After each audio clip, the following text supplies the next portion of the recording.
Hello everyone, and welcome to our channel. Today we will dive into one of the most crucial events in Angola's recent history, the failed coup d'état of May 27, 1977. On that day, a faction within the MPLA, led by Nito Alves, launched a coup against President Agostinho Neto. The coup plotters were mostly former fighters from the 1st Military Region, one of the MPLA's guerrilla groups that had fought against the Portuguese. The guerrillas of the 1st Military Region had been almost completely isolated for years and faced extremely difficult conditions. After independence, they felt that the central leadership of the MPLA did not value their sacrifices. Supporters of Nito Alves shared a more radical vision aligned with the Soviet model, disagreeing with Nito's more pragmatic approach. They accused Nito's government of favoring whites, mulattoes, and assimilated individuals over the indigenous black population. One of the key actors in the May 1977 coup was the 9th Infantry Brigade, stationed in the suburbs of Luanda. This unit, one of the best in the Angolan army, had been trained by the Soviets and was under the command of Jacob Caetano João, the main military leader of the coup plotters, nicknamed Immortal Monster. In the early morning of May 27, elements of the 9th Brigade left their camps and occupied several strategic points in Luanda. First, they attacked the São Paulo prison, freeing around 150 prisoners, many of whom were supporters of the coup. Then, the coup plotters headed to the national radio station, where they announced the dismissal of the government. They captured several high-ranking dignitaries but failed to capture the president, who was in the Ministry of Defense building, and contacted the Cubans for support.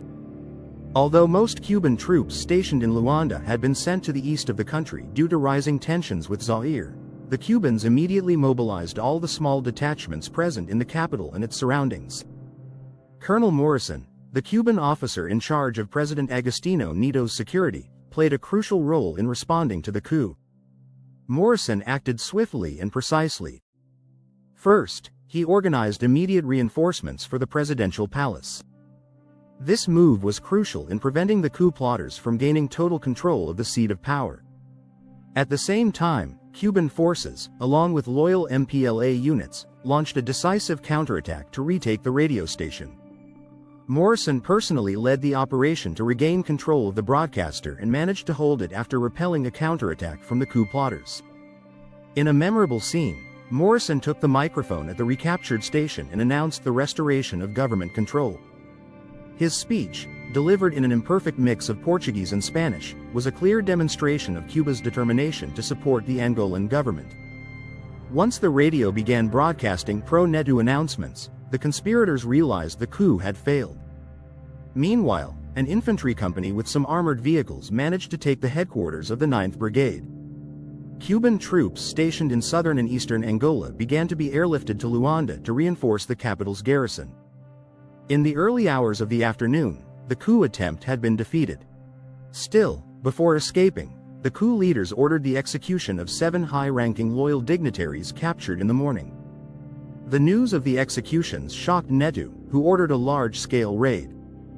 A wave of repression erupted across the country, not only against the coup participants but also against their supporters, resulting in thousands of arrests and executions. In 2021, President João Lourenço issued a public apology on behalf of the Angolan state to the victims of the repression. The May 1977 coup attempt was a decisive event that could have changed Angola's history. Only thanks to the quick and effective response of Cuban forces was Agostinho Neto's government able to remain in power. If you enjoyed this video, don't forget to subscribe to the channel so you won't miss our upcoming stories about the Angolan War. See you in the next video.